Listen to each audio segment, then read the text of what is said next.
মেঘনা নদীর বিশাল জলরাশি আর পলিমাটির সুবাসে ঘেরা চাঁদপুরের হাইমচর নদীর কলতান আর ঢাকের বাদ দিয়ে এখন মুখরিত এই জনপদ।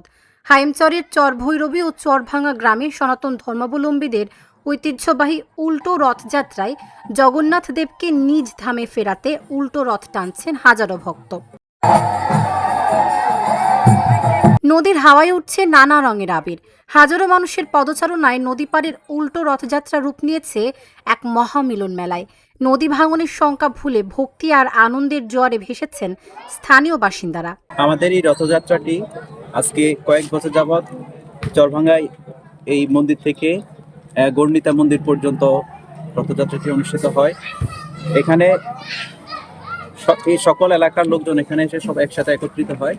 সবার মেলবন্ধনে এই অনুষ্ঠানটি সুন্দরভাবে পরিচালিত হয়। আজকে মহা রথযাত্রার শেষ দিন। আমাদের হিন্দু ধর্মাবলম্বী প্রত্যেকটা মানুষের কাছে রথযাত্রা নিঃসন্দেহে আনন্দের। এটা প্রত্যেকটা হিন্দু সনাতন ধর্মাবলম্বীদের জন্য আনন্দের সাথে একটা বাড়তি ধর্মীয় অনুভূতির প্রকাশ করে। আমরা এখানে দীর্ঘ সম্প্রীতির মাধ্যমে দুই গ্রামের মানুষ দীর্ঘদিন যাবত এই রথ উৎসব অনুষ্ঠানে অংশগ্রহণ করে সুষ্ঠু সুন্দরভাবে রথযাত্রা পালন করে আসতেছি। এই রথযাত্রা ধর্মীয় অনুভূতির সাথে সাথে ধর্মীয় সম্প্রীতি, সেই সাথে হিন্দুদের মানসিক এবং ধর্মীয় সম্প্রীতি বজায় রাখার একটা অনুষ্ঠান নয়, এটি ধর্মীয় সম্প্রীতির সাথে সাথে আমাদের ধর্মীয় চর্চার পরিধিকে আরো বাড়ায়। ছোটবেলা নিজে বাপের দেশে রথযাত্রা দেখছি, এখন বহু বছর পরে আবার নতুন করে রথযাত্রা দেখতে আসছি। সবাই মিলে রথযাত্রা টেনে নিয়ে যাচ্ছি। আমি চাই যাতে সবাইকে জগন্নাথ ঠাকুর মঙ্গল করে। আমরা তো নদী ভাঙতি মানুষ, নদী ভাঙার কারণে এক একজন এক এক জায়গায় চলে গেছি। অনুষ্ঠান উপলক্ষে সবাই একত্রিত হয়েছি। হ্যাঁ, যে যেখান থেকে পাচ্ছি সবাই আসছে। আজকে শুক্রবারের কারণে সবাই আসছে, সবাই একত্রিত হয়েছে এবং রথ উদযাপন করতেছে। মেঘনার পাড়ে এই আয়োজন বহুকালের ঐতিহ্য। নদীর তীরবর্তী প্রত্যন্ত গ্রামগুলোতে এই উৎসব আনন্দঘন পরিবেশে পালন করে আসছেন সনাতন ধর্মাবলম্বীরা।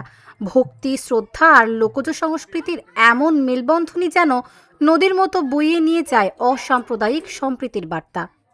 কলির যুগের মানুষ যদি ভক্তি সহকারে এই রথ পালন করে, রথের রশি টানে, জগন্নাথ দর্শন করে, জগন্নাথের ভোগ দেয়, তাহলে পরকালে তার মুক্তির একটা পথ প্রসারিত হয়। তাই এই কলিতে জগন্নাথের রথযাত্রা এত পবিত্র এবং উত্তম সবাই করে। এই রথযাত্রা হচ্ছে দক্ষিণ চরভৈরবী থেকে চরভাঙ্গার দুই গ্রামের একটা মিলন মেলা।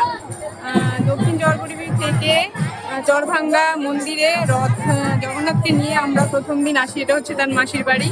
তারপরে আবার যখন উল্টো রথ হয় তখন মাসির বাড়ি থেকে জগন্নাথ আবার নিজ বাড়িতে দক্ষিণ চরভৈরবী গর্ণিতাই মন্দিরে যায়। দুই গ্রামের মিলবন্ধনে এখানে হাজার হাজার দর্শনার্থীর সমাগম, কয়েক হাজার ভক্তবৃন্দ একত্রিত হয়ে আমরা জগন্নাথ দেবকে আমাদের গর্ণিতাই মন্দিরে নিতে আসলাম। ঐতিহ্যবাহী এই উল্টো রথযাত্রা উপলক্ষে চরভৈরবী ও চরভাঙ্গা এলাকায় নিশ্ছিদ্র নিরাপত্তা ব্যবস্থা সহ ভক্তরা যেন আনন্দ ও ধর্মীয় ভাবগাম্ভীর্যের সাথে উৎসব পালন করতে পারেন, সেজন্য সতর্ক অবস্থানে পুলিশ। এটা মেঘনার তীরবর্তী অত্যন্ত সুন্দর পরিবেশে একটি শান্তিপূর্ণ এলাকা। এখানে প্রায় 1 কিলোমিটার বিস্তৃত এরিয়ার ভিতরে তারা এখানকে রথে নিয়ে যাচ্ছে। এখানকার হিন্দু মুসলিম যারা সবাই সম্প্রীতি বজায় রেখে তারা সুন্দর তাদের অনুষ্ঠান উদযাপন করতেছে। নিরাপত্তার সম্প্রীতির সুন্দর আবহে সমাপ্ত হলো চাঁদপুরের হাইমচরের এবারের রথযাত্রা। নদী বয়ে যায় আপন গতিতে, আর পেছনে রেখে যায় অসাম্প্রদায়িক বাংলার সুন্দর গল্প। Dhaka journal news desk.